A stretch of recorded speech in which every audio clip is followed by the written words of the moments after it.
Hello student, good evening. Mechanics में जो है हम लोगों ने प्रीवियस लेक्चर्स में सिस्टम ऑफ पैरेलल फोर्सेस के बारे में डिस्कस करा था, जिसमें हमने ये डिस्कस करा था कि अगर कोई भी पैरेलल फोर्सेस है वो किसी बॉडी पे कार्यरत है तो दो कंडीशन हो सकती है। या तो हमारी पैरेलल फोर्सेस सेम डायरेक्शन में होंगी तो उनका रिजल्टेंट क्या होगा, मतलब कि जो उनका रिजल्टेंट होगा वो दोनों के योग के बराबर होगा। और अगर पैरेलल फोर्सेस अपोजिट डायरेक्शन में होंगी तो उनका रिजल्टेंट क्या होगा, बड़ी फोर्स माइनस छोटी फोर्स के बराबर होगा। तो कहने का मतलब कि जो पैरेलल फोर्स सिस्टम था उसके बारे में हमने प्रीवियस लेक्चर में डिस्कस करा था, और कुछ जो है कुछ कंक्लूसिव पॉइंट जो है वो हमने देखे थे कि जब दोनों फोर्सेस लाइक होंगी, मतलब कि सेम डायरेक्शन में होंगी, तो उनका रिजल्टेंट क्या आएगा, और जो उनकी रिजल्टेंट की क्रिया रेखा होगी उसकी पोजीशन क्या होगी। और जब दोनों फोर्सेस अनलाइक होंगी, यानी कि एक दूसरे के अपोजिट डायरेक्शन में होंगी, तो उनका रिजल्टेंट क्या होगा और उस रिजल्टेंट की पोजीशन क्या होगी। दैट मीन्स कि वो जो रिजल्टेंट होगा उसकी क्रिया रेखा कहाँ पर लाई करेगी with respect to that forces.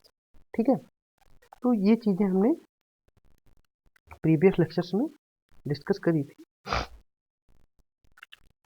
उसके अलावा हमने कुछ जो है न्यूमेरिकल्स देखे थे, वो आपके सपोर्ट या रिएक्शन फोर्सेस, जो बीम पे लगने वाले रिएक्शन फोर्स होते हैं उस पे बेस्ड हमने कुछ न्यूमेरिकल देखे थे।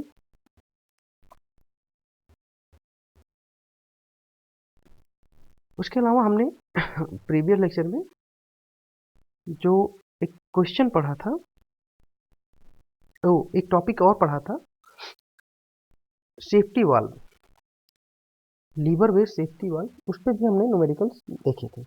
तो आइए नेक्स्ट टॉपिक जो देखते हैं, हमारा नेक्स्ट टॉपिक है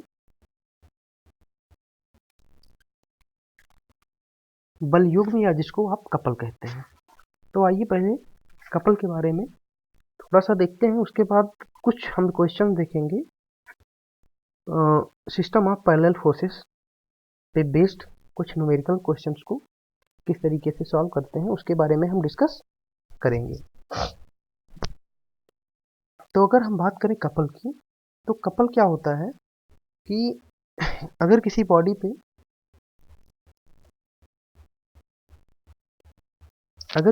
पे दो फोर्सेस जो कि एक दूसरे के मैग्नीट्यूड में एक दूसरे से समान है, बट जो फोर्सेस की लाइन ऑफ एक्शन है वो कॉमन नहीं है, और ये जो फोर्सेस हैं मैग्नीट्यूड में तो सेम है बट एक दूसरे के अपोजिट कार्यरत हैं, और इनकी जो लाइन ऑफ एक्शन है वो भी हमारे इन फोर्सेस की लाइन ऑफ एक्शन अलग अलग है। तो जो ये फोर्स होते हैं, इन फोर्सेस, ये जो फोर्स बॉडी पे लग रहे होते हैं, इनको हम केवल एक सिंगल फोर्स से क्या नाम है बैलेंस नहीं कर सकते। मतलब बॉडी का जो बैलेंस है उसको हम केवल एक फोर्स लगा के मेंटेन नहीं कर सकते हैं। ऐसे केस में क्या होता है कि जो रिजल्टेंट होता है वो रिजल्टेंट फोर्स होता है वो शून्य होता है, यानी कि परिणामी जो हमारा होता है वो शून्य होता है। तो हम जो ये फोर्सेस होती हैं इनका जो कॉम्बिनेशन होता है उसी को हम क्या बोलते हैं, कपल या बलयुग्म बोलते हैं। अब चूंकि अगर बात करें तो ये जो बलयुग्म या कपल होता है इसका परिणामी चूंकि शून्य होता है, शून्य मतलब कि एक दूसरे के सेम मैग्नीट्यूड की फोर्सेस होती हैं, एक दूसरे के अपोजिट होती हैं। लेकिन ये कपल क्यों जनरेट करती हैं, क्योंकि इनका लाइन ऑफ एक्शन सेम नहीं होता है। अगर इनका लाइन ऑफ एक्शन भी सेम होता है, यानी कि एक पॉइंट पे कार्यरत होती, तो ये एक दूसरे को नलीफाई कर देती, यानी कि कैंसिल आउट कर देती है और रिजल्टेंट फोर्स जीरो हो जाता है, वहाँ पे कपल जनरेट ना होता। लेकिन चूंकि ये फोर्सेस एक दूसरे के अपोजिट हैं, और सेम लाइन ऑफ एक्शन पे यानी कि सेम पॉइंट पे कार्यरत नहीं है, तो इसलिए जो है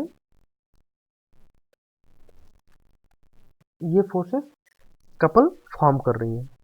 अब अगर हम रिजल्टेंट फोर्स की बात करें जो इन दो फोर्सेस की वजह से लग रहा है, उसकी वैल्यू क्या होती है, शून्य होती है रिजल्टेंट फोर्स की।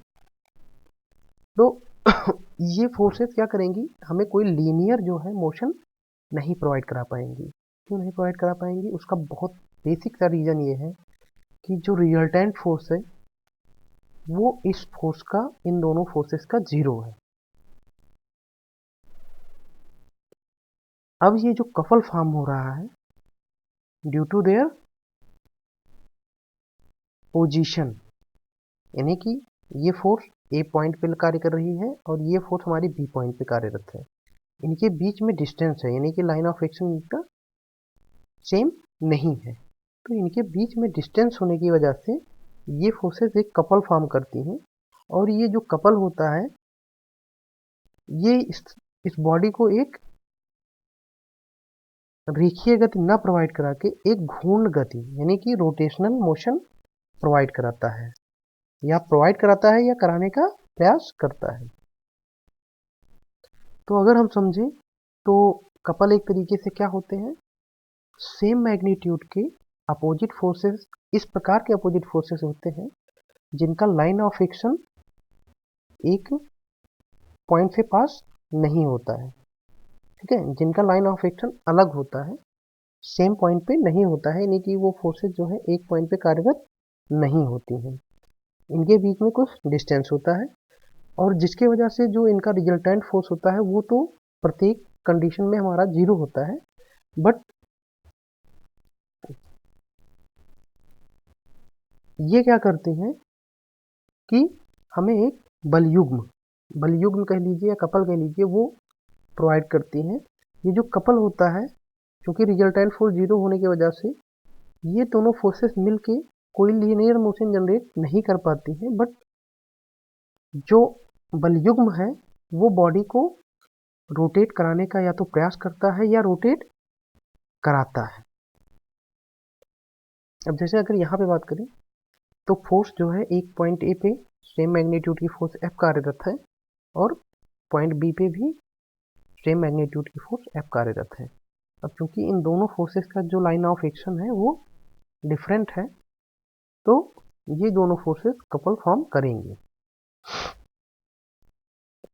अगर हम डिफिनेशन की बात करें तो दो समान विपरीत दिश यानी कि अपोजिट फोर्सेस, दो समान विपरीत दिश समांतर बल जिनकी क्रिया रेखा अलग अलग हो, है ना, मतलब देखिएगा फोर्सेस समान हो, यानी कि समान की जब हम बात करें तो मैग्नीट्यूड उनका सेम हो, डायरेक्शन क्या हो, अपोजिट हो, उसके अलावा ये फोर्सेस क्या है, एक दूसरे के पैरेलल हो, क्रिया रेखा क्या हो, अलग अलग हो, सेम ना हो। तो ऐसी फोर्सेस क्या करेंगी, बॉडी में एक कपल का निर्माण करती हैं। अब बात करें कपल की वजह, तो ये जो फोर्सेस, जो पैरेलल फोर्सेस हैं, इनकी जो डिस्टेंस है इनके बीच की, जो मिनिमम डिस्टेंस होती है, ठीक है, क्योंकि ये यानी कि परपेंडिकुलर डिस्टेंस, मिनिमम की डिस्टेंस की बात करें तो परपेंडिकुलर जो डिस्टेंस होती है उसी को हम कपल की भुजा कहते हैं, जिसको हम टी से डिनोट कर रहे हैं यहाँ पे।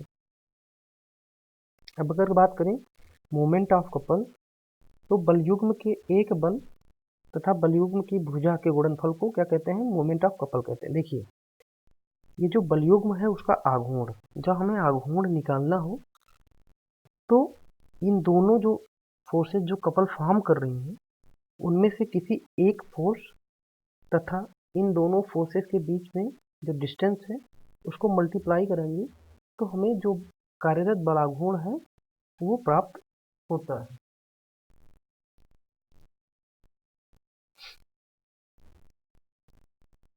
तो अगर हम बलियो जो कपल है उसका आघूर्ण निकालें या मोमेंट निकालें तो बलयुग्म का आघूर्ण क्या हो जाएगा, बल इंटू, यानी कि जो फोर्स कपल फॉर्म कर रहे हैं उनमें से कोई एक फोर्स इनटू जो उनके बीच की परपेंडिकुलर डिस्टेंस है, दोनों फोर्सेस के बीच की जो परपेंडिकुलर डिस्टेंस है उन दोनों को मल्टीप्लाई कर देंगे तो हमें आघूर्ण प्राप्त हो जाएगा। अब यहाँ पे देखिए परपेंडिकुलर डिस्टेंस जो है वो हमारी दी है और फोर्स हमारा एफ है, तो जो हमारा बलयुग्म का आघूर्ण होगा वो क्या हो जाएगा, force into F into D. अब अगर बात करें यूनिट की तो देखिए जैसे कि हम जो बलयुग्म के आघूर्ण है उसकी बात कर रहे थे तो हमने देखा formula, one of the force that is forming couple into perpendicular distance between that the forces, यानी कि उन फोर्सेस के बीच में परपेंडिकुलर डिस्टेंस और एक फोर्स का जो मल्टीप्लिकेशन है वो हमारा आघूर्ण बलयुग्म का आघूर्ण कहलाता है। अब अगर बलयुग्म के आघूर्ण में देखें तो हमारे दो टर्म हैं, दो राशियां हैं, दो राशियों से मिलकर बनता है। पहली राशि है फोर्स। अब फोर्स की अगर यूनिट की आप बात करें तो फोर्स की यूनिट जो है हमारी न्यूटन भी होती है, उसके अलावा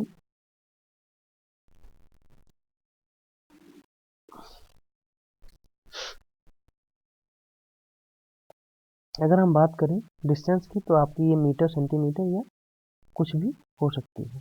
तो एक तरीके से अगर देखा जाए तो सीजीएस में जो इसकी यूनिट होगी वो होगी ग्राम सेकेंड, ग्राम सेंटीमीटर। अब ग्राम सीजीएस की बात करें तो हमारी जो क्वांटिटीज होती हैं वो सेंटीमीटर, ग्राम और सेकंड में होती हैं। तो यहाँ से बात करें तो ये जो फोर्स है उसका यूनिट ग्राम और डिस्टेंस की यूनिट सेंटीमीटर। इसी प्रकार से एमकेएस में बात करेंगे तो केजी मीटर, एफपीएस में बात करेंगे तो केजी की जगह पाउंड हो जाएगा, पाउंड और मीटर की जगह क्या हो जाएगा, फुट। उसके अलावा अगर बात करें एसआई में तो एसआई में जो फोर्स की यूनिट होती है हमारी न्यूटन होती है और डिस्टेंस की यूनिट हमारी मीटर होती है। अब बात करते हैं डायरेक्शन ऑफ कपल की। तो देखिए जो कपल होता है वो हमारा उसकी भी दिशा होती है, मतलब कि क्योंकि उनका रिजल्टेंट जीरो होता है तो उसकी वजह से हमारा कोई लीनियर मोशन तो नहीं हो पाता, बट ये कपल क्या करते हैं, बॉडी को रोटेट कराने का प्रयास करते हैं। तो रोटेशन दो डायरेक्शन में हो सकता है, एक तो घड़ी की दिशा में जिस तरफ घड़ी की सुई की दिशा होती है दैट मीन्स क्लॉकवाइज, और एक घड़ी की सुई की विपरीत दिशा में दैट इज एंटी क्लॉकवाइज। तो हिंदी में बात करें तो घड़ी की जो घूमने की दिशा होती है उसको बोलते हैं दक्षिणावर्त, और जो घड़ी की घूमने की विपरीत दिशा होती है उसको क्या बोलते हैं, वामावर्त या एंटी क्लॉकवाइज। तो इस तरीके से जो डायरेक्शन है हमारा कपल का वो हम बता सकते हैं। देखिए जैसे बात करें तो पहला देखिए दो कपल कार्य कर रहे हैं। अब ये क्या कर रहा है, ये दोनों फोर्सेस जो मिलके एक डी डिस्टेंस की कोई किसी बॉडी पे ये कार्यरत है। तो ये जो एफ है ये देखिए ऐसे क्या करेगा, डॉट डॉट डॉट लाइन आप देख लेंगे कि इधर रोटेट कराने का प्रयास करेगा और नीचे वाला जो डॉटेड लाइन है उसके अलॉन्ग रोटेट कराने का बॉडी को प्रयास करेगा। तो ये क्या, आप अगर देखें इसको या इमेजिन करें तो जिस तरीके से इसका रोटेशन है वो घड़ी की सुई की दिशा में ही है, तो यानी कि ये आपका क्लॉकवाइज डायरेक्शन में रोटेशन हो गया, यानी कि जो कपल है उसकी डायरेक्शन यहाँ पे क्लॉकवाइज हो गई। अगर हम यही जो है सेकेंड एग्जाम्पल में देखें तो यहाँ पे आप देख रहे होंगे कि जो नीचे वाले फोर्स एफ की डायरेक्शन है और जो ऊपर वाले फोर्स एफ की डायरेक्शन है, अगर वो उसी डायरेक्शन में मूव करेंगी तो ये जो बॉडी पे कार्यरत फोर्सेस हैं, ये सुई की दिशा के, जो सुई की घूमने की दिशा होगी उसके अपोजिट जो है इस बॉडी को घुमाने का या प्रयास करेंगे या घुमाएंगे। तो इसको हम क्या बोलेंगे, एंटी क्लॉकवाइज डायरेक्शन। अब बात करें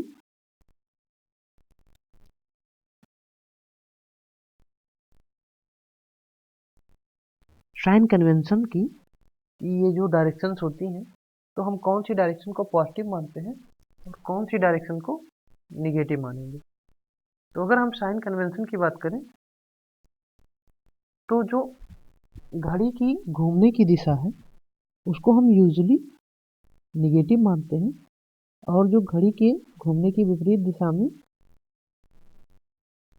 कपल लगते हैं और रोटेशन कराते हैं तो उसको हम पॉजिटिव मान के चलते हैं।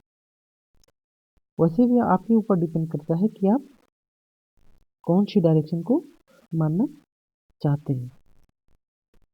अगर आप चाहें तो इसके विपरीत भी साइन कन्वेंशन को ले सकते हैं। आइए कुछ अगर आप एग्जाम्पल्स की बात करें कि कपल का एग्जाम्पल हमारे डेली लाइफ में क्या है, तो सबसे पहले आपने देखा होगा जो आप बॉटल, आपके घर में बॉटल होगी तो उसको आप जब खोलते हैं तो वहाँ पे जो है आप एक कपल फोर्स लगाते हैं। ठीक है, दो उंगलियों के बीच में क्या होता है कि समान फोर्स अप्लाई करते हैं, अपोजिट डायरेक्शन में करते हैं, दोनों एक दूसरे के पैरेलल फोर्सेस होते हैं, अपोजिट डायरेक्शन में होते हैं और उनके बीच में कुछ डिस्टेंस होती है। उसके अलावा बात करें तो आपने कभी अगर आपने वॉच, जो पुरानी वॉच आती थी उसमें आपने कभी सुई भरी है जिससे कि वो दोबारा से चल सके, तो उन सुई को घुमाने के लिए हम क्या करते थे, एक मैकेनिकल जो है एनर्जी को स्टोर करते थे। कैसे करते थे, उसमें चाबी भर के, सुई नहीं, चाबी भर के क्या करते थे कि हम एक मैकेनिकल एनर्जी को जो स्प्रिंग लगी होती थी वहाँ पे स्टोर करते थे, तो जिससे हमारी जो वॉच है वो बिना रुके हुए चलते रहती थी। ठीक है, तो जब हम उसको रोटेट कराते थे चाबी को तो वहाँ भी एक तरीके से कपल फोर्स जनरेट होती थी। उसके अलावा कभी अगर आपने ताला खोला होगा या आपने बाइक का एक्सीलरेटर जो है उसको घुमाया होगा, ठीक है, तो वहाँ भी आपको एक कपल फोर्स लगानी पड़ती है। ऐसे ही ताले में दो अपोजिट डायरेक्शन में पैरेलल फोर्सेस लगाते हैं तो एक कपल जनरेट होता है जब आप ताले को खोलते या बंद करते हैं। उसके अलावा जो आपकी नल की टूटी होती है जिससे आप पानी निकालते हैं, उसमें भी क्या करते हैं, इक्वल और अपोजिट डायरेक्शन में फोर्सेस को अप्लाई करते हैं। उस डिस्टेंस पे ये फोर्सेस कार्यरत होती हैं, तो ये जो है ये फोर्सेस जो टूटी पे एक कपल फोर्स का लगाती हैं जिससे कि टूटी हमारी खुलती है और बंद होती है।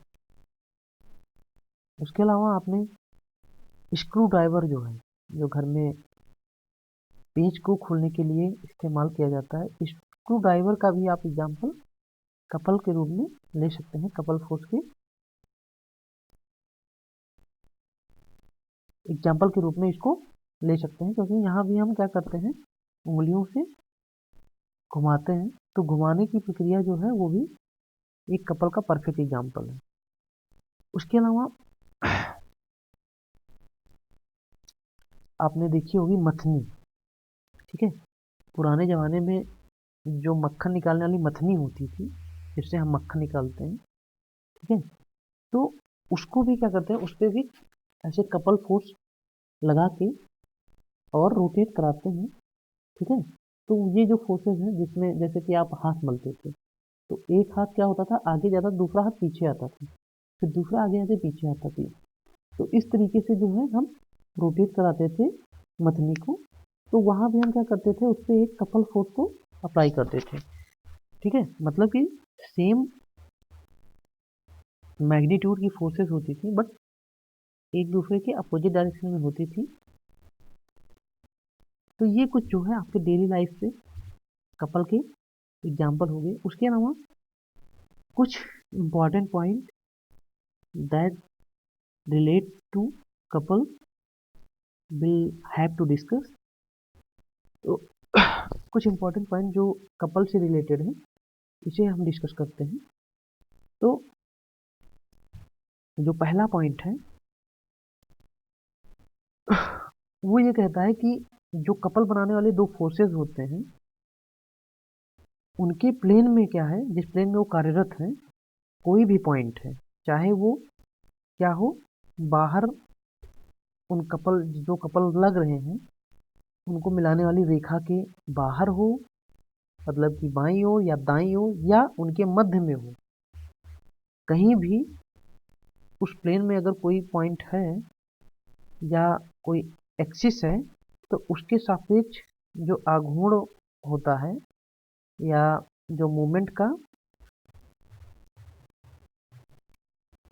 कपल का जो मोमेंट होता है उसका जो बीजगणितीय योग होता है, यानी कि आप बीजगणितीय योग मतलब कि समेशन, ठीक है, बाई लॉ ऑफ ट्रायंगल, ठीक है, वो क्या होता है, कांस्टेंट रहता है, मतलब कि वो चेंज होने वाला नहीं रहता है। जैसे दो फोर्सेज अगर काम कर रही है, मान लीजिए यहाँ पे, जो कि सेम मैग्नीट्यूड की है, ए पे एफ और बी पे भी एफ। अब ये दोनों फोर्सेज अगर कार्य कर रही हैं तो इनके बीच में किसी भी बिंदु पर या बाएं या दाएं या इन दोनों जो फोर्सेस लग रही हैं उनके बीच में किसी भी पॉइंट पर जो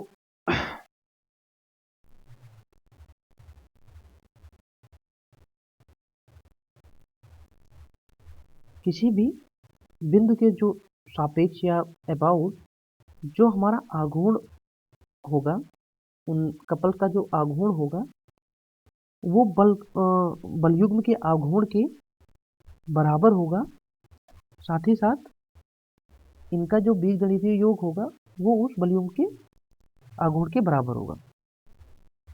एक बार फिर से देखते हैं, जैसे कि मान लीजिए ये दोनों फोर्सेस हैं। अब देखिए कहीं भी आप पॉइंट ले लीजिए, चाहे इनके मध्य ले लीजिए, चाहे दाहिनी तरफ चाहे बाईं तरफ।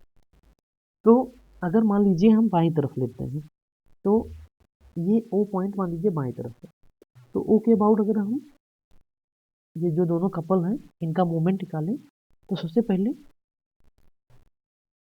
ये जो फोर्स एफ है इनटू इसकी डिस्टेंस ओ से, तो चूंकि ये क्या करेगा, क्लॉकवाइज घुमाएगा, तो क्लॉकवाइज नेगेटिव होता है तो एफ इंटू ओ ए ये नेगेटिव हो जाएगा, और जो बी पे कार्यरत है वो एंटी क्लॉकवाइज है तो ये पॉजिटिव होगा, तो ये एफ इंटू ओ बी हो जाएगा। तो F into O B minus F into O A, F को आप यहाँ पे कॉमन लेंगे तो ओ बी माइनस ओ ए। अब देखिए ओ बी माइनस ओ ए बराबर क्या हो जाएगा, A B, that is distance between point A and B which is B. तो इस तरीके से हम अगर कोई भी पॉइंट जो फोर्सेज हमारी जिस पॉइंट पे लग रही हैं उसके लेफ्ट में लेते हैं तो भी हमारा जो कपल आएगा, जो उस पॉइंट के अबाउट मूवमेंट आएगा, वो क्या होगा, एफ इंटू बी के बराबर होगा। इसी तरीके से अगर हम कोई पॉइंट लेफ्ट में लेके राइट में लेते हैं तो यहाँ भी जो मूवमेंट होगा ओ के अबाउट, अब उसके लिए अगर ए की बात करें तो ए क्या होगा, क्लॉकवाइज होगा, और जबकि बी क्या होगा, एंटी क्लॉकवाइज होगा। सॉरी, ए पे लगने वाला एंटी क्लॉकवाइज होगा और बी पे लगने वाला क्या होगा, क्लॉकवाइज होगा। तो ए पे लगने वाला एंटी क्लॉकवाइज होगा तो पॉजिटिव होगा। अब देखिए एफ इंटू ओ ए ये क्या होगा, पॉजिटिव होगा, जबकि F इंटू ओ बी क्या होगा, निगेटिव होगा। तो यहाँ से ओ ए माइनस ओ बी फिर से दिया जाएगा।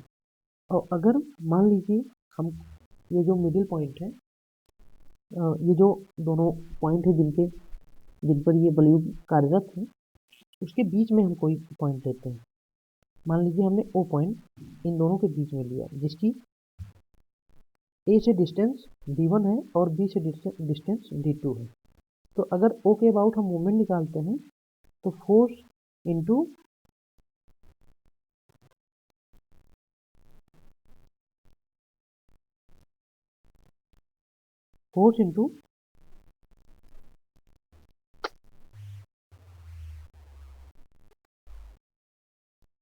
देखिए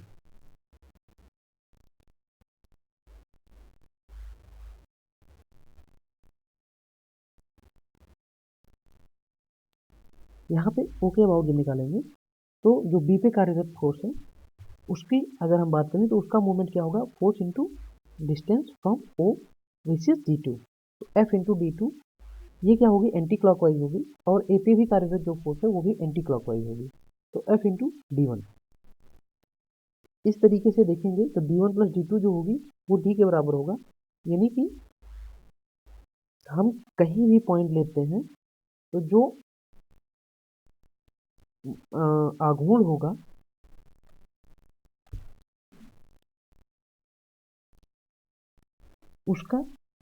उसकी वैल्यू क्या होगी, सेम होगी, तथा वो क्या होगा, जो ये फोर्स है इनके बीज गणितीय योग के या जो बलयुग्म है उसके आघूर्ण के बराबर होगा। तो अगर हम बात करें पहले पॉइंट की, तो मतलब कि जो कपल है उसके प्लेन में किसी भी पॉइंट पर, किसी भी उस प्लेन में स्थित किसी भी बिंदु पर या अक्ष के सापेक्ष यानी कि एक्सिस के सापेक्ष रिस्पेक्ट में जो आघूर्ण का बीजगणितीय योग होगा, मतलब कि इसके आघूर्ण का, इसके आघूर्ण का, इसके आघूर्ण का, तीनों के आघूर्णों का जो बीजगणितीय योग होगा वो क्या होगा, कांस्टेंट रहेगा। और ये वैल्यू किसके बराबर हो जाएगी, बलयुग्म के आघूर्ण के। अब बलयुग्म के आघूर्ण क्या होगा, कोई एक फोर्स इंटू परपेंडिकुलर डिस्टेंस, तो फोर्स इंटू डिस्टेंस। तो ये जो बलयुग्म का आघूर्ण है इसी के बराबर किसी भी पॉइंट के अबाउट जो है आघूर्ण वो भी आएगा। ये हमारा पहला पॉइंट कहता है। डिस्कस करते हैं दूसरा पॉइंट क्या कहता है। नेक्स्ट पॉइंट की बात करते हैं। तो अकॉर्डिंग टू दिस पॉइंट, जो किसी भी समतल में, किसी भी प्लेन में अगर कई बलयुग्म कार्य कर रहे हैं तो उन बलयुग्मों का जो रिजल्टेंट होगा वो क्या होता है, एक बलयुग्म ही होता है। मतलब कि मान लीजिए बहुत ही एक कोई भी प्लेन है उसमें कई बलयुग्म कार्य कर रहे हैं, तो क्या होगा कि जो सारे बलयुग्म होंगे उनका रिजल्टेंट भी हमारा एक कपल ही होता है, और उस कपल का जो मान होता है वो बलयुग्मों के आघूर्ण का बीजगणितीय योग होता है। आइए समझते हैं बाई एक्सप्लेनेशन। जैसे कि मान लीजिए यहाँ पे F1 F2 F3 तीन बलयुग्म इस प्लेन में कार्यरत है, ठीक है। अब क्या है कि जो ये बलयुग्म है इनका परिणामी जो ये भी एक बलयुग्म है। कैसे, जैसे कि पहला बलयुग्म है F1, तो जो इनका आघूर्ण जो इनका परिणामी होगा वो एक बलयुग्म होगा, साथ ही साथ वो क्या होगा, जो ये बलयुग्म है इनके आघूर्ण के बीजगणितीय योग के बराबर होगा। तो पहले देखिए, पहले फोर्स का, पहले बलयुग्म का अगर आघूर्ण की बात करें अबाउट पॉइंट O, तो ये क्या हो जाएगा, F1 into D2 plus F2 into D2 plus F3 into D2, क्योंकि एंटी क्लॉकवाइज है सारे प्लस है। इसी तरीके से फिर F1 into D1, F2 into D1 और F3 इंटू D1, ये भी एक क्लॉकवाइज है। तो ये क्या हो गया कि सारे जो जितने भी बलयुग्म थे उनका अबाउट पॉइंट O आघूर्ण हो गया। ठीक है। अब अगर हम F1 और F2 को और F3 को कॉमन ले लें तो D1 प्लस D2 सब में आएगा। अब D1 प्लस D2 बराबर क्या हो जाएगा D। तो इस तरीके से क्या होगा कि जितने भी बलयुग्म कार्यरत हैं इनका जो रिजल्टेंट है ये भी हमारा क्या आया, एक बलयुग्म ही आया, है ना। ये देखिए जैसे कि F1 यहाँ पे कार्यरत था और F1 यहाँ पे भी रहा, तो इन दोनों बलयुग्मों का जो आघूर्ण है वो भी क्या है, एक तरीके से एक बलयुग्म, एक बलाघूर्ण ही तो है। जैसे कि F1 into D1 plus D2 बराबर क्या हो जाएगा D। तो ये क्या है, ये F1 फोर्स का जो है आघूर्ण है। इसी तरीके से F2 का क्या हो जाएगा F2 इंटू डी और F3 का F3 इंटू डी। अब जो जितने भी बलयुग्म हैं जो इनका परिणामी है ये भी क्या है, एक बलयुग्म ही है। ठीक है, तो इस तरीके से जो सारे बलयुग्म हैं उन बलयुग्मों का जो बीजगणितीय योग है, ठीक है, वो क्या है, आघूर्ण के सभी बलयुग्मों के आघूर्ण के बीजगणितीय योग के बराबर। नेक्स्ट पॉइंट हमारा क्या कहता है कि किसी प्लेन में जो कार्यरत कोई अगर कपल है तो उसको हम किसी सिंगल फोर्स से जो है बैलेंस नहीं कर सकते। ठीक है, इसको आइए हम इसका प्रूफ देखते हैं कि किस कैसे जो है हम बैलेंस नहीं कर सकते। मान लीजिए यहाँ पे पॉइंट ए और बी दो पॉइंट है। ठीक है,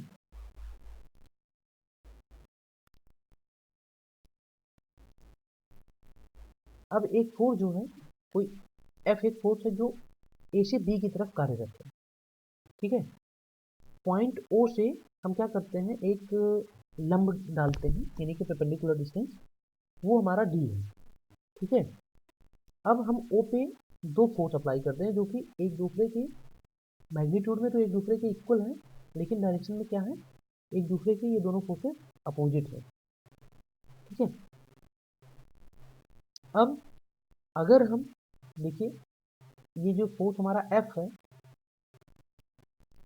इसकी डायरेक्शन ए बी है, इसको कंसीडर करते हैं। ओ पे लगने वाले जो नीचे की तरफ फोर्स है उसकी उसको कंसीडर करते हैं। तो ये दोनों फोर्सेस मिलके एक कपल फॉर्म करेंगे जिनका आघूर्ण क्या होगा, एफ इंटू डी। अब ये तो एक कपल फॉर्म करेंगे जिनका आघूर्ण एफ इंटू डी हो गया। अब ये जो आघूर्ण है इसको बैलेंस कौन करेगा, केवल सिंगल फोर्स ही तो बच रही है, तो ये क्या करेगी, इसको बैलेंस नहीं कर पाएगी। अब चूंकि ये फोर्स क्या होगा कि एफ द्वारा, ये केवल हमारी लीनियर फोर्स है और ये क्या है, एक कपल फॉर्म करके आघूर्ण जनरेट कर रहा है। अतः कोई अगर बलयुग्म होता है तो उसको केवल बलयुग्म द्वारा ही संतुलित हम कर सकते हैं, किसी सिंगल फोर्स द्वारा संतुलित नहीं कर सकते हैं। ये हमारा स्टेटमेंट थर्ड है, ये कंक्लूजन थर्ड है। अब बात करते हैं नेक्स्ट पॉइंट की। नेक्स्ट पॉइंट हमारा कहता है कि यदि किसी जो पिंड है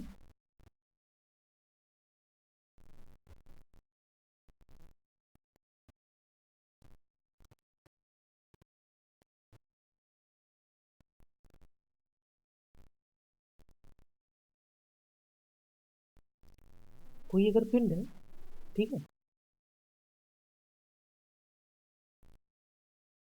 उस पर तीन बल कार्यरत है और इन तीनों बलों को हम किसी त्रिभुज के कॉन्जिक्यूटिव या कह लीजिए क्रमागत फोर्सेस क्रमागत भुजाओं से जो है हम रिप्रेजेंट कर सकते हैं, both in direction and magnitude.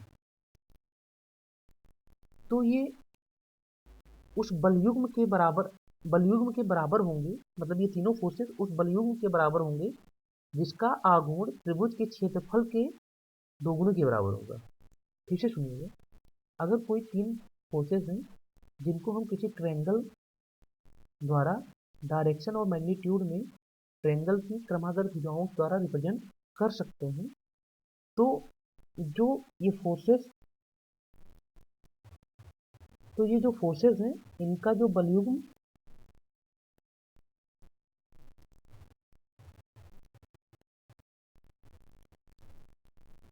तो ये जो फोर्सेस हैं वो एक तरीके से ऐसे बलयुग्म के बराबर होंगे जिसका जो आघूर्ण है, जिस बलयुग्म का जो आघूर्ण है वो त्रिभुज के क्षेत्रफल का दोगुना है। आइए, अगर मान लीजिए कि ए ई बराबर क्यू है, ये मान लीजिए ट्रायंगल है। अब पॉइंट ए से दो हमने फोर्सेस लगाई, ए ई क्यू मैग्नीट्यूड की और ए एफ क्यू मैग्नीट्यूड की, दोनों इक्वल एंड अपोजिट फोर्सेस हैं, तो इसका इफेक्ट कुछ नहीं होगा। अब अगर हम बात करें आघूर्ण की, तो क्यू बराबर क्या हो जाएगा, सॉरी, आघूर्ण बराबर क्या हो जाएगा, ये क्यू फोर्स जो लग रही है और इसकी डी से परपेंडिकुलर डिस्टेंस, यानी कि डी के अबाउट जो है क्यू इंटू ए डी, ये इसका आघूर्ण हो जाएगा। अब देखिए क्यू बराबर क्या है, अगर हम बात करें क्यू की, तो क्यू बराबर क्या है हमारा, बी सी के। क्यों, क्योंकि ये एक फोर्स को डिनोट कर रही है। ये हमारी तीन फोर्सेस हैं जो कॉन्जिक्यूटिवली आपकी किसी भी ट्रायंगल के तीनों भुजाओं से प्रदर्शित है। पहली है पी, दूसरी है क्यू, तीसरी है आर। हमने क्या किया कि जो क्यू फोर्स है, सेम मैग्नीट्यूड की फोर्स हमने जो शीर्ष बिंदु है, जो या त्रिभुज का जो शीर्ष पॉइंट है अपोजिट ऑफ क्यू ए, उस पर हमने सेम क्यू के मैग्नीट्यूड की equal and opposite forces apply कर दी। अब अगर बात करेंगे आपका जो आघूर्ण है अबाउट पॉइंट डी, तो वो क्या हो जाएगा, ए बी इंटू क्यू, है ना। अब अगर क्यू की बात करें, क्योंकि क्यू जो है बीसी से भी रिप्रेजेंट हो रहा है, तो इसको हम इस तरीके से लिख सकते हैं, B C into A D.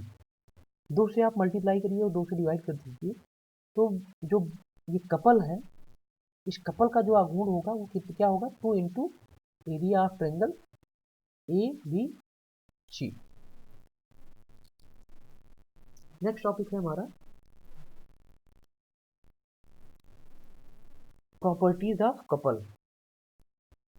अब अगर हम प्रॉपर्टीज ऑफ कपल की बात करते हैं, तो आपको पता होगा जो हमारी पहली प्रॉपर्टी है, अकॉर्डिंग टू दैट प्रॉपर्टी, कि जो हमारा बल आघूर्ण होता है, बलयुग्म का जो आघूर्ण होता है, जिसको हम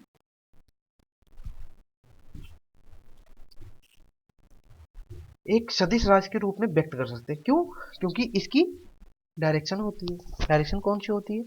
एक क्लॉकवाइज डायरेक्शन होती है, एक एंटी क्लॉकवाइज डायरेक्शन होती है।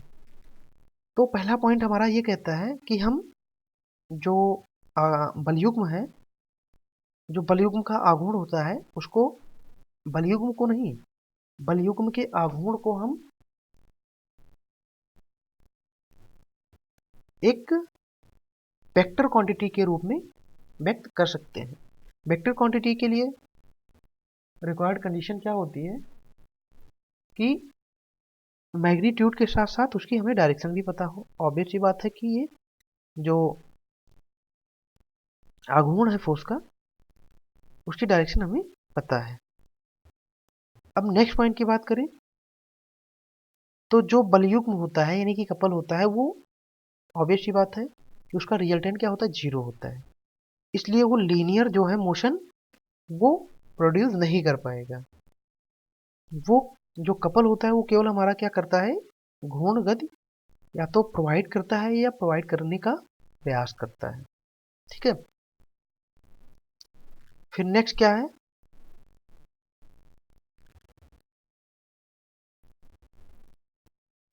जो कि हमने प्रीवियस पॉइंट में ही देखा था कि हम किसी भी जो कपल होता है उसको हम किसी सिंगल फोर्स से बैलेंस नहीं कर सकते हैं। उसको हम केवल और केवल अपोजिट कपल के द्वारा ही बैलेंस कर सकते हैं।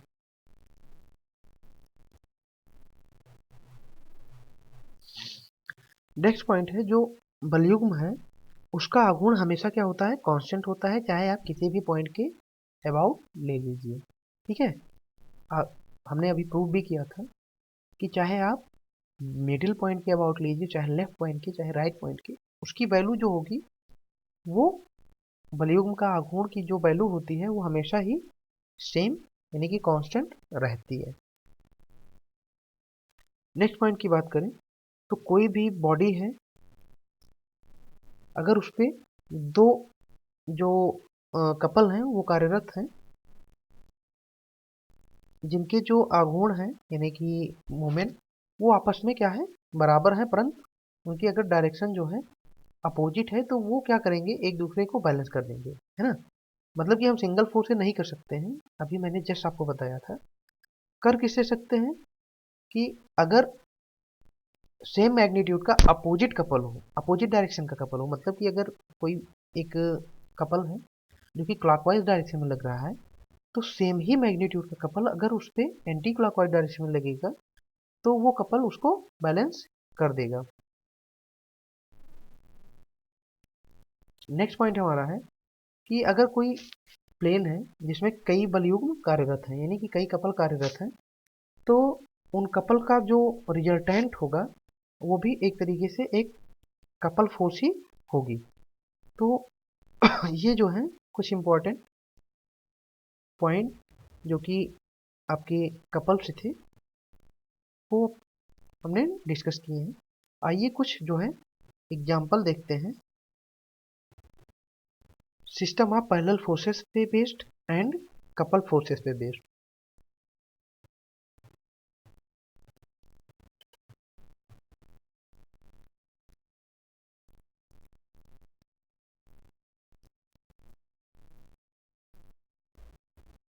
तो सिस्टम ऑफ पैरेलल फोर्सेस पे बेस्ड एक क्वेश्चन आपको दिया हुआ है। ये क्वेश्चन कहता है कि एक भारित कार यानी कि वेटेड कार है जिसको दो व्यक्ति द्वारा ढकेल कर चलाया जा रहा है, यानी कि कोई दो व्यक्ति हैं जो कि एक वेटेड कार है उसको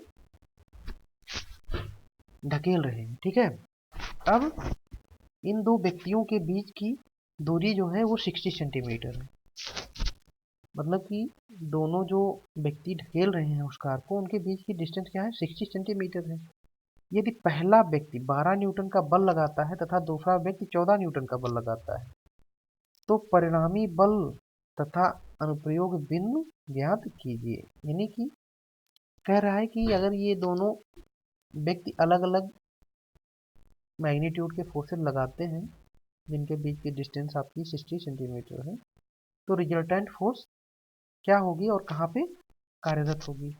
तो चूंकि देखिए ये कार को ढकेल रहे हैं, कार को ढकेल रहे हैं तो एक ही डायरेक्शन में ही ये कार को ढकेल रहे हैं। अब चूंकि ये अनइक्वल फोर्सेस हैं बट क्या है, लाइक फोर्सेस है, माने कि डायरेक्शन क्या है, सेम है लेकिन मैग्नीट्यूड अलग अलग है। तो यहाँ पे क्या हो जाएगा, आपका जो रिजल्टेंट फोर्स की वैल्यू होगी वो दोनों के समेशन, दोनों जो फोर्स लाइक फोर्सेस हैं उनके समेशन के बराबर होगी। दैट मीन्स आर बराबर क्या होगा, पी प्लस क्यू। अब पी क्या है 12 न्यूटन और क्यू का है 14 न्यूटन, तो हमारी रिजल्टेंट फोर्स क्या हो जाएगी 26 न्यूटन की रिजल्टेंट फोर्स हो जाएगी। अब दूसरा हमको क्या ज्ञात करना है कि रिजल्टेंट फोर्स की डिस्टेंस यानी कि कहाँ पे वो दोनों पॉइंट्स के बीच में, दोनों बल जो लग रहे हैं उसके बीच में कहाँ पे रिजल्टेंट फोर्स हमारी होगी। तो मान लीजिए कि हमने माना, एज्यूम करते हैं कि जो रिजल्टेंट फोर्स है वो जो बड़ी फोर्स है हमारी 14 न्यूटन की उससे x डिस्टेंस पे है। ठीक है, तो दूसरी जो फोर्स होगी उससे क्या हो जाएगा 60 माइनस x डिस्टेंस हो जाएगा। अब देखिए हम क्या करते हैं, मूवमेंट को बैलेंस कर लेते हैं। ठीक है, मूवमेंट को उस पॉइंट के अबाउट बैलेंस कर लेते हैं जहां पे मान के चल रहे हैं कि हमारा रिजल्टेंट काम करेगा। तो अगर आप उस पॉइंट के अबाउट मूवमेंट लेंगे तो first force into distance of the first force. अब डिस्टेंस यानी कि 14 और हमने डिस्टेंस कितना माना x। इसी तरीके सेकंड फोर्स हमारा क्या है जो आपको दिया हुआ है वो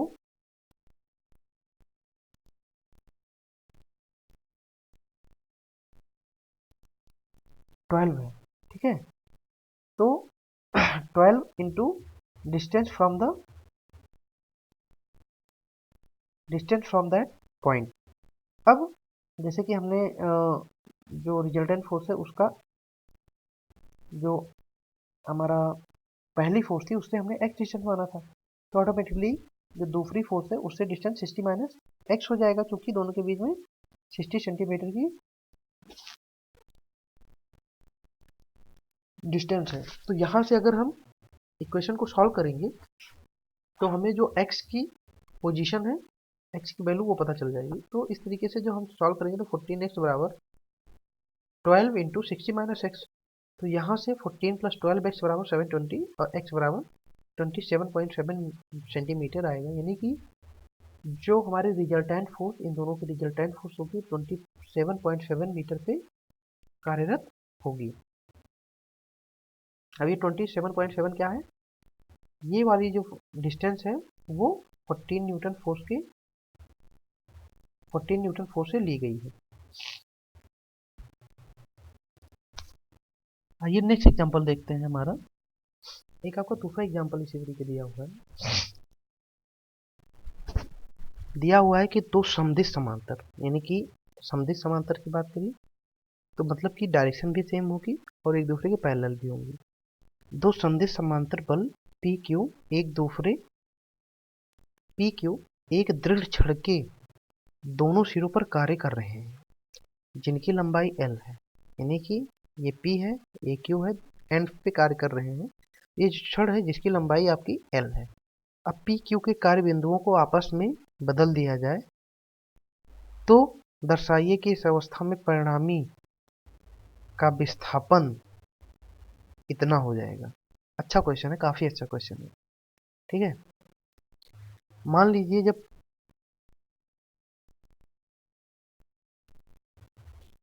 P और Q अपनी पोजीशन पे थे तो उस केस में जो आपका परिणामी था वो पॉइंट O पे था, यानी कि R। ठीक है, तो इस तरीके से अगर हम बात करें तो मोमेंट की अबाउट O, तो OA यानी कि ये डिस्टेंस पॉइंट P की। ठीक है, तो P इंटू OA बराबर क्या हो जाएगा, OB इंटू Q, ये बराबर होगा। तो इस तरीके से P बाई Q हमारा क्या हो जाएगा, आपका OB बाई OA।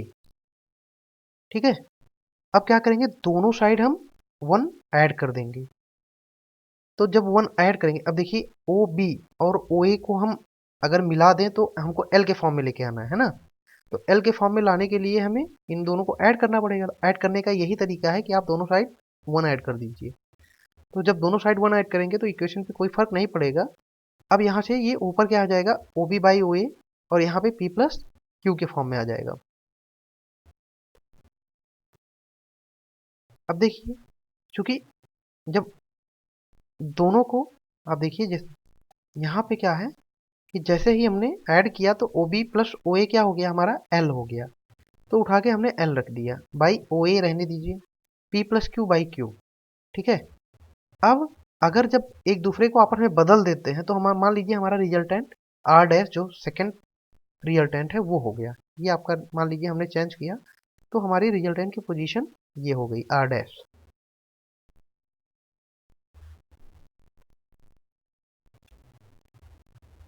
अब अगर बात करें तो यहां से O डैश A बराबर क्या हो जाएगा,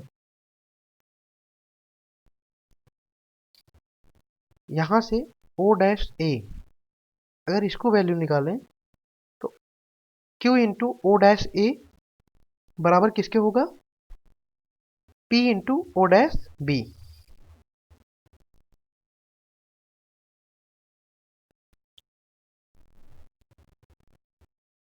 तो जिस तरीके से आप यहाँ पे OA निकाले हैं तो OA निकालेंगे तो क्या हो जाएगा आपका Q L by P plus Q. तो ऐसे देखिए ओ ए बराबर क्या है, अपोजिट फोर्स यानी कि Q इंटू ये लेंथ L अपान P प्लस Q। तो ऐसे अगर आप O डैश ए निकाल रहे हैं तो उस कंडीशन में अपोजिट फोर्स क्या हो जाएगी, Q इंटू ये L अपान P प्लस Q। देखिए थोड़ा सा इन्होंने शॉर्ट में लिख दिया है O डैश ए। अब ये क्या हो जाएगा, जैसे यहाँ से क्यू एल था ऐसे यहाँ से P L by P plus Q होगा। क्यों होगा, देखिए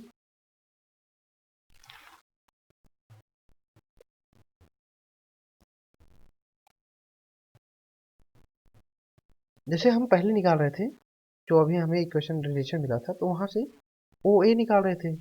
तो जो ओ ए था वो आपका देखिए ओ ए क्या था, अगर हम ओ ए निकालते तो ये Q L upon P plus Q होता, ठीक है। अगर हम ओ ए निकालते ये डिस्टेंस तो ये क्यू एल टोटल लेंथ यानी कि इसके साइड का जो अपोजिट फोर्स था क्यू वो और total length upon P plus Q. तो ऐसे अगर हम यहाँ पे ओ डैश निकाल रहे हैं तो यहाँ पे अपोजिट फोर्स क्या हो जाएगी, पी, क्योंकि हमने पोजीशन चेंज कर दी है। तो यहाँ पे अपोजिट फोर्स हो जाएगी आपकी P into total length L upon यहाँ पे क्या हो जाएगा पी प्लस क्यू, वही यहाँ पे लिखा हुआ है। अब अगर बात करें कि हमारा जो रिजल्टेंट हो कितना डिस्प्लेस्ड हुआ, तो डिस्प्लेसमेंट की अगर बात करें तो हमारा जो डिस्प्लेसमेंट है वो क्या है, ओ से ओ डैश। तो ओ से ओ डैश जो होगा वो हम कैसे निकाल सकते हैं, ओ ए माइनस ओ ए डैश ए ओ डैश, यही तो होगा भाई। डिस्प्लेसमेंट ओ से ओ डैश हुआ। अब अगर हम इसको निकालना चाहें तो ओ ए माइनस ए ओ डैश कर दें तो हमारा कितना डिस्प्लेस्ड हुआ वो आ जाएगा। तो ओ ए माइनस ओ ए डैश, आइए देखिए ओ ए माइनस ओ ए डैश कर दें। अब देखिए ओ ए की वैल्यू यहाँ से कितनी आ जाएगी, Q O sorry Q L upon P plus Q. O A की value Q L upon P plus Q और ओ डैश ए की value P L upon P plus Q. तो पी प्लस क्यू अगर common ले लीजिए और L भी common ले लीजिए तो Q minus P upon Q plus P into L, यही जो है हमको प्रूफ करना था। तो इस तरीके से जो है हम क्वेश्चंस को सॉल्व करेंगे। काफ़ी अच्छा क्वेश्चन था, एक बार आप प्रैक्टिस करिएगा, काफ़ी अच्छा क्वेश्चन था। तो आप जो है ऐसे जो कोई क्वेश्चन आ गया आपके एग्जाम्स में तो आप इजीली जो है समझ पाएंगे कि किस तरीके से क्वेश्चंस को हल करना है। और कुछ वेरियस टाइप के क्वेश्चन जो है वो हम अब नेक्स्ट लेक्चर में डिस्कस करेंगे। इस लेक्चर को यहीं हम वाइंड अप करते हैं। Thank you so much class.